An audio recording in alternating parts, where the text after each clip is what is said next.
Hello, my dear Virgo friends. This is Maxine Taylor, and I've got your forecast.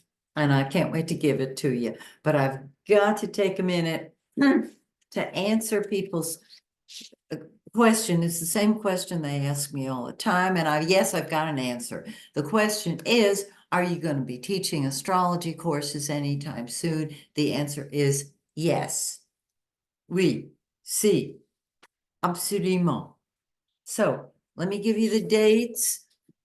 There's been, well, first of all, I'm going to be teaching the same classes 2 different days. And I'll tell you why. The first class I'm going to tell you about is the one I'm teaching at Phoenix and the Dragon bookstore here in Atlanta. So this is for those of you who live in or around Atlanta. That means Atlanta, Sandy Springs, Marietta, Smyrna, etc. We're going to meet every Saturday in person at Phoenix and Dragon, starting the 20th. We'll meet at 11 o'clock in the morning, and we'll meet for an hour. And my students always tease me, yeah, it's a max hour, meaning I don't watch the clock. If we're in the middle of a subject, we will go until it is completed, okay? So for information on this particular set of classes, if you go to my website, MaxineTaylor.com, just shoot me an email and say, yes, I'm interested in the classes at Phoenix and Dragon. Put your contact information down and I will contact you because I want to see how much astrology you know. You may be more well-versed than you think you are. And I don't want you paying for a class you don't need. Okay? All right. That's one class. Back it up 2 days. And as usual, I'll do a virtual class. That's what I do, is a virtual class.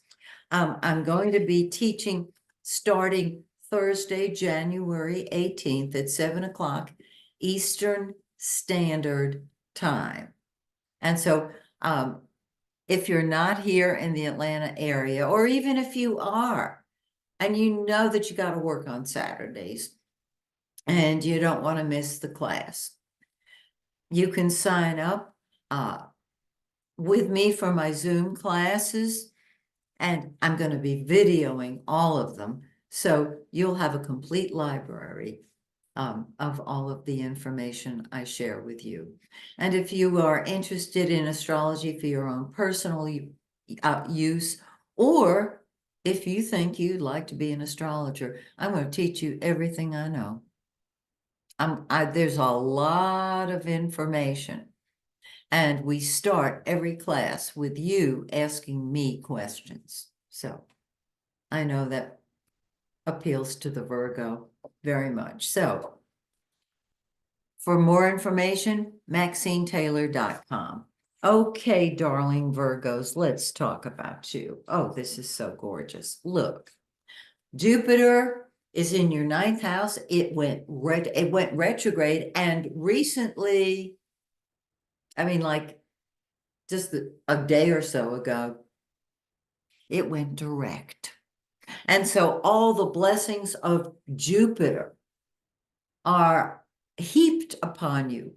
The 9th house is higher education, the higher mind, your principles, your concepts, far away places with strange sounding names that beckon you. And Jupiter rules the 9th house in the natural zodiac. It deals with truth. I love it. I absolutely love it. Okay, so your higher mind is activated and Jupiter delivers. Now, let's go around this way and I'll describe what you're looking at here. Mars, the red planet. This planet is what we fight with and fight for. It's what comes first to us. It's been in your 4th house of family. So there may have been a lot of discussions with the family or just plain out and out, talking about stuff. That's fine, because you got Mercury in the fourth house too. This can mean renovating the house, buying a house, selling the house, anything dealing with home, family, real estate, and what makes you feel secure. Okay, so your family is important to you. On the 4th, Mars moves into your 5th house, and you are ready to party. And I'm going to suggest that you do that. This is a time to enjoy yourself. What do you love to do? Do you like sports?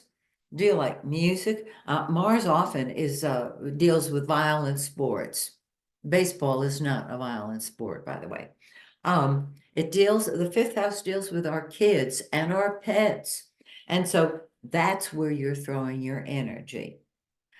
Mercury, the planet of communication, correspondence, and transportation, has gone direct. Okay? I say it's gone direct. It's headed there.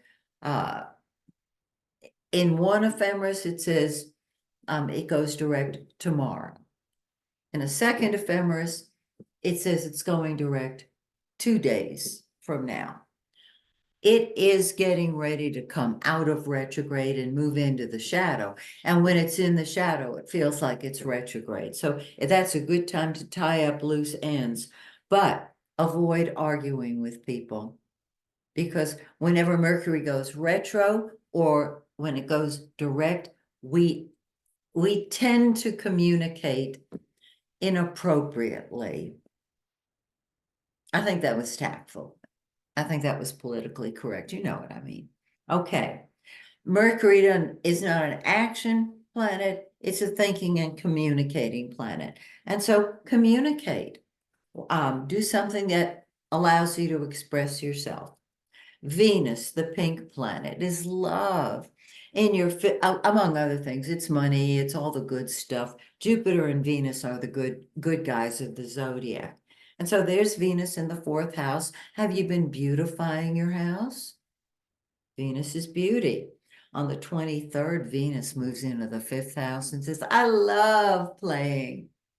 And you're going to throw your energies into fun, because Mars, Venus, and Mercury are all in that 5th house of children, pets, and all kinds of fun, no matter what kind of fun it happens to be. Now, the yellow planet is the sun. That's the center of our life.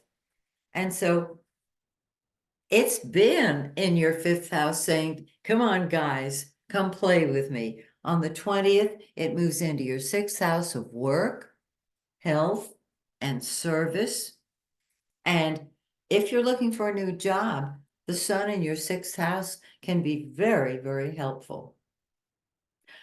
You might not be looking for an executive position, but you may be offered one. Okay, so the center of your life then becomes your health, your job, and again, the sun is the giver of life. So it's quite beautiful. We've got a new moon on the 11th in 20 Capricorn in the 5th house. Now, the new moon is when energy starts flowing. So that 5th house may be on pause until the new moon comes along and, drop kicks it, so to speak. It kicks it into action. And so you're partying and having fun and all that creative stuff. And then 2 weeks later, we have a full moon on the 25th in 5 Leo. Now it's in your 12th house of behind the scenes activities. And you're saying, you betcha. I've been spending time with my family. Then I've been partying. I'm exhausted. I want to be left alone. So seek solitude. Seek privacy at the end of the month. And there you have it. So may this happy new year be truly happy for you and yours and may the stars shine brightly on you and everyone you come in contact with. Bye for now, dear Virgo.